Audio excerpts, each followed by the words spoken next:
پھر اللہ تعالیٰ حضرت عیسیٰ علیہ السلام کو بھیجے گا، گویا کہ وہ عروہ ابن مسعود، یعنی حضرت عیسیٰ علیہ السلام شکل و صورت میں عروہ ابن مسعود، یہ رسول اللہ صلی اللہ علیہ وسلم کے صحابی ہیں، آپ نے فرمایا کہ ان کے مشابہ ہوں گے۔ وہ دجال کو تلاش کریں گے، اس کو مار ڈالیں گے، اس کے بعد حضرت عیسیٰ علیہ السلام لوگوں کے درمیان 7 سال تک رہیں گے، اور اس عرصے میں 2 شخصوں کے درمیان کوئی دشمنی، کوئی عداوت نہیں ہوگی، اور دل میں کسی قسم کی کوئی میل کچیل نہیں ہوگی، لوگ لڑیں گے جھگڑیں گے نہیں، جو کچھ ہو رہا تھا فتنوں کے دوران وہ سب ختم ہو جائے گا۔ پھر اب یہاں تک کی بات تو طے ہو گئی، پھر اللہ تعالیٰ کی طرف سے اللہ تعالیٰ شام کی طرف سے، ملک شام کی طرف سے ایک ٹھنڈی ہوا بھیجیں گے۔ چنانچہ آپ علیہ السلام نے فرمایا کہ اس وقت روئے زمین پر ایسا کوئی شخص باقی نہیں بچے گا جس کے دل میں رائی کے برابر بھی نیکی یا ایمان ہو اور وہ ہوا اس کی روح قبض نہ کرے، یعنی اس ہوا کی وجہ سے جس کے دل میں بھی رائی کے دانے کے برابر بھی ایمان ہوگا، اللہ تعالیٰ اس کی روح کو قبض کر لیں گے، یہاں تک کہ اگر تم میں سے کوئی شخص بالفرض پہاڑ کے اندر بھی چلا گیا ہوگا تو وہ پہاڑ میں داخل ہو کر اس کی روح قبض کرے گی۔ اس کے بعد آپ صلی اللہ علیہ وسلم نے ارشاد فرمایا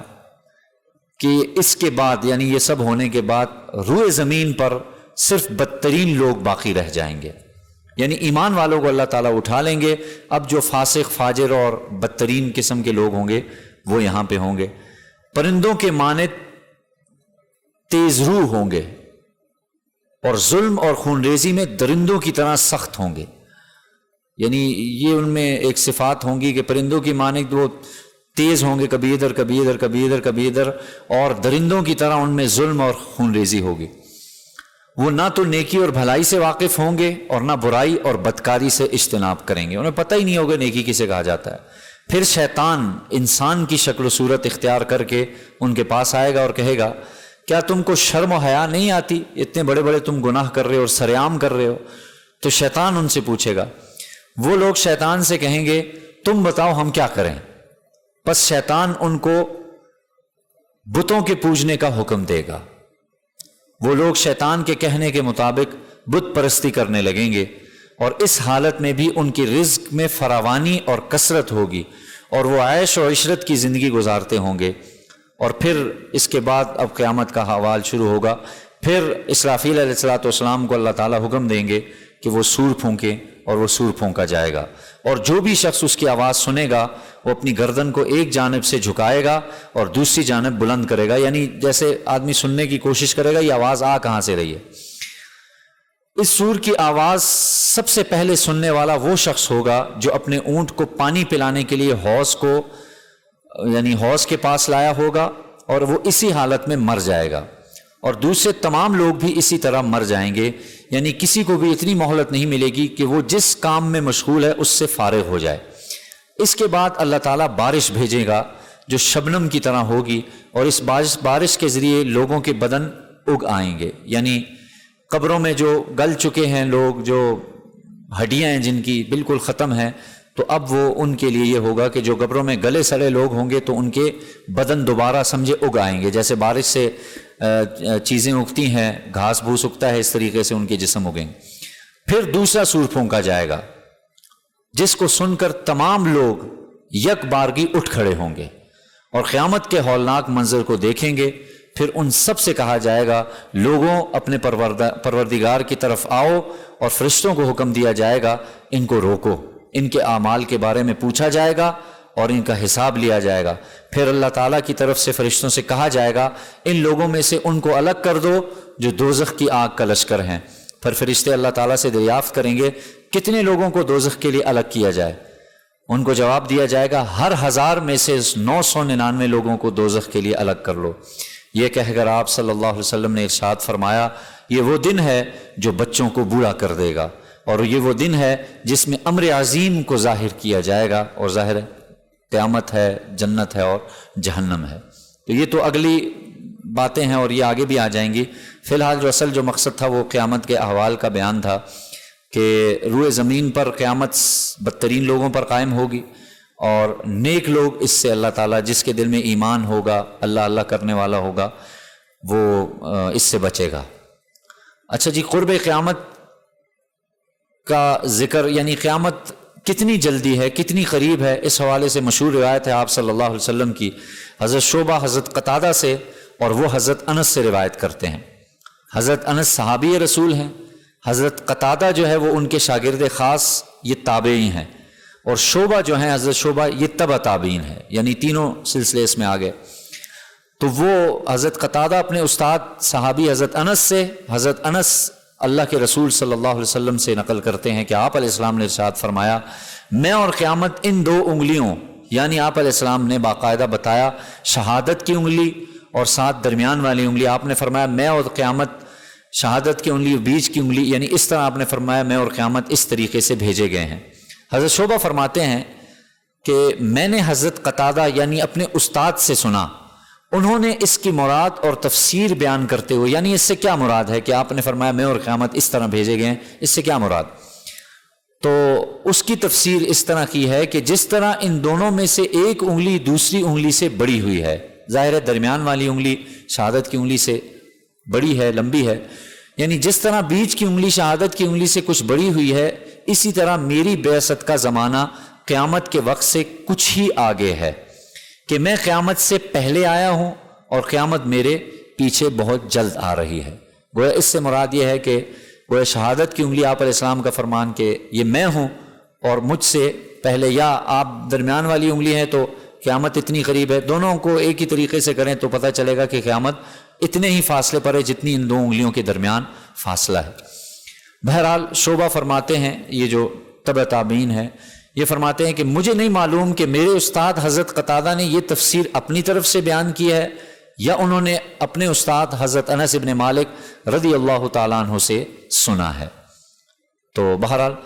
اسی طریقے سے دیکھیں آپ صلی اللہ علیہ وسلم کی روایت ہے کہ ایک دفعہ آپ نے ارشاد فرمایا کہ اس وقت جتنے بھی لوگ روئے زمین پر زندہ ہیں ان میں سے کوئی بھی شخص 100 سال کے بعد روئے زمین پر نہیں ہوگا، اور قیامت یعنی جتنے بھی تم موجود ہو۔ ایک سوال کیا گیا کہ اللہ کے رسول قیامت کب آئے گی، تو آپ علیہ السلام نے فرمایا تھا کہ بھئی تم لوگ مجھ سے قیامت کے بارے میں پوچھتے ہو، اس کا صحیح وقت صرف اللہ کو پتہ ہے۔ علامات نشانیاں وہ آپ نے بیان فرما دیں، اور پھر آپ نے فرمایا میں خدا کی قسم کھا کے کہتا ہوں کہ اس وقت روئے زمین پر ایسا کوئی شخص موجود نہیں ہے جس پر 100 سال کا عرصہ گزرے اور وہ اس وقت زندہ رہے۔ گویا تم میں سے بھی جو موجود ہے 100 سال کے بعد تم میں سے کوئی بھی موجود نہیں رہے گا، اور قیامت ان لوگوں پر آئے گی۔ اس سے یہ مراد ہے، ظاہر مراد یہ تھی کہ اس کے بعد ہی آئے گی، تم میں سے کوئی قیامت نہیں دیکھ سکے گا۔ اسی طریقے سے آپ صلی اللہ علیہ وسلم نے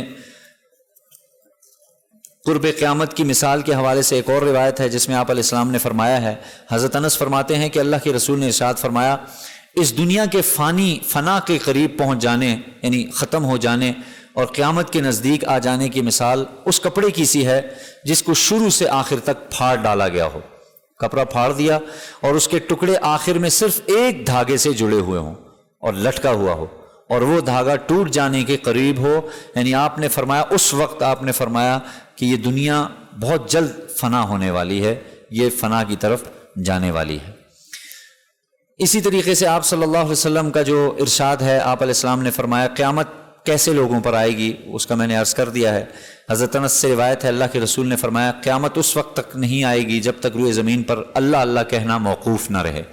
ہو جائے، یعنی جب تک اللہ کا نام یعنی کلمہ پڑھا جائے گا ایمان والا ہوگا۔ اور ایک روایت میں یوں ہے کہ آپ علیہ السلام نے ارشاد فرمایا قیامت اس شخص پر قائم نہیں ہوگی جو اللہ اللہ کہتا ہوگا۔ حضرت عبداللہ ابن مسعود فرماتے ہیں کہ رسول خدا صلی اللہ علیہ وسلم نے ارشاد فرمایا قیامت صرف بدترین لوگوں پر قائم ہوگی، اس وقت کے سب سے بدترین لوگوں پر اللہ تعالیٰ قیامت کو قائم کریں گے۔ اور قیامت سے پہلے جیسے ایک اگلی روایت میں آپ نے سن لیا، قیامت سے پہلے بت پرستی کا دورہ ہو جائے گا۔ حضرت ابو ہریرہ فرماتے ہیں اللہ کے رسول نے ارشاد فرمایا قیامت اس وقت تک نہیں آئے گی جب تک قبیلہ دوس کی عورتیں ذوالخلصہ کے گرد اپنے کولہے نہ مٹکانے لگیں، یعنی اور حضرت ابو ہریرہ یا کسی اور راوی نے ذوالخلصہ کی وضاحت کی ہے، ذوالخلصہ قبیلہ دوس کے بت کا نام ہے جس کو وہ زمانہ جاہلیت میں پوجتے تھے، یعنی قبیلہ دوس کی عورتیں ذوالخلصہ وہ بت ہے جس بت کو وہ پہلے پوجا کرتے تھے قبیلہ دوس کے لوگ، تو اس کے پاس یعنی اپنے آپ کو یوں سمجھ لیں بے پردہ ہو کے آئیں گی اور اس کو پوجا کریں گی. یہ مقصد ہے اس روایت کا، یعنی گویا قیامت سے پہلے بت پرستی پھر سے شروع ہو جائے گی. حضرت عائشہ رضی اللہ تعالیٰ، اس باب کی آخری روایت ہے، پھر چونکہ سور پھونکا جائے گا اور وہ اگلی تفصیل وہ میں انشاءاللہ آئندہ ہفتے عرض کروں گا، اس کی تفصیل ہے. حضرت عائشہ رضی اللہ تعالیٰ عنہ فرماتی ہیں اللہ کے رسول نے، رسول خدا صلی اللہ علیہ وسلم کو میں نے یہ ارشاد فرماتے سنا کہ شب و روز کا سلسلہ اس وقت تک ختم نہیں ہوگا، یعنی یہ دنیا اس وقت تک فنا نہیں ہوگی جب تک لات اور عزا کی پوجا نہ کی جانے لگے. یعنی پہلے بھی کی جاتی تھی، پھر اللہ نے مجھے بھیجا اور روئے زمین یعنی عرب سے یہ ختم ہو گئی، پوجا پاٹ ختم ہو گئی، لوگ توحید پرست ہو گئے، موحد ہو گئے. لیکن آپ نے فرمایا کہ جب قیامت قائم ہونے لگے گی، دنیا فنا ہونے لگے گی، دوبارہ سے لوگ لات اور عزا کو پوجا شروع کریں گے. حضرت عائشہ فرماتی ہیں جب میں نے آپ علیہ السلام کا یہ ارشاد گرامی سنا تو یہ عرض کیا یا رسول اللہ، جب اللہ تعالیٰ یہ آیت نازل فرمائی ہے هو الذی ارسل رسولہ بالہدی ودین الحق لیظہرہ علی الدین کلہ ولو کرہ المشرکون، وہ اللہ ایسا ہے جس نے اپنے رسول کو ہدایت کا سامان یعنی قرآن اور سچا دین دے کر بھیجا ہے تاکہ اس دین کو تمام دینوں پر غالب کر دے، گو مشرک کیسے ہی ناخوش ہوں. یعنی حضرت عائشہ کا سوال یہ ہے کہ یہ آیت جب اللہ نے بھیج دی ہے تو میں یہ سمجھتی تھی کہ بت پرستی بالکل ختم ہوگی، خاتمہ ہونے والا ہے، اور آپ یہ فرما رہے ہیں کہ دوبارہ سے بت پرستی شروع ہو جائے گی، تو آئندہ کبھی بت پرستی نہیں ہوگی. لیکن اب آپ یہ ارشاد فرما رہے ہیں، آپ علیہ السلام نے ارشاد فرمایا در حقیقت ایسا ہی ہوگا، یعنی اسلام کی روشنی غالب رہے گی اور کفر اور شرک کا چراغ بجھا ہوا رہے گا، مگر جب تک اللہ تعالیٰ چاہے گا. پھر اللہ تعالیٰ ایک خوشگوار ہوا بھیجے گا جس کی بنا پر ہر وہ شخص مر جائے گا جس کے دل میں رائی کے برابر بھی ایمان ہوگا، اور دنیا میں صرف وہی شخص باقی بچے گا جس میں کوئی بھی نیکی نہیں ہوگی. یعنی اس وقت روئے زمین پر ایسا کوئی شخص باقی نہیں بچے گا جس میں ایمان اسلام ہو، جو قرآن پڑھنے والا ہو، نماز پڑھنے والا ہو، روزہ رکھنے والا ہو، حج اور دوسرے اسلام کے جو ارکان ہیں وہ ادا کرنے والا ہو، اور یہاں تک آپ نے فرمایا اور دین کا یعنی علم دین کا حامل ہو، علماء موجود. پس تمام لوگ اپنے آباء و اجداد کے دین یعنی کفر اور شرک کی طرف دوبارہ لوٹ جائیں گے. اور پھر اللہ تعالیٰ وہی پھر آگے تفصیل ہے کہ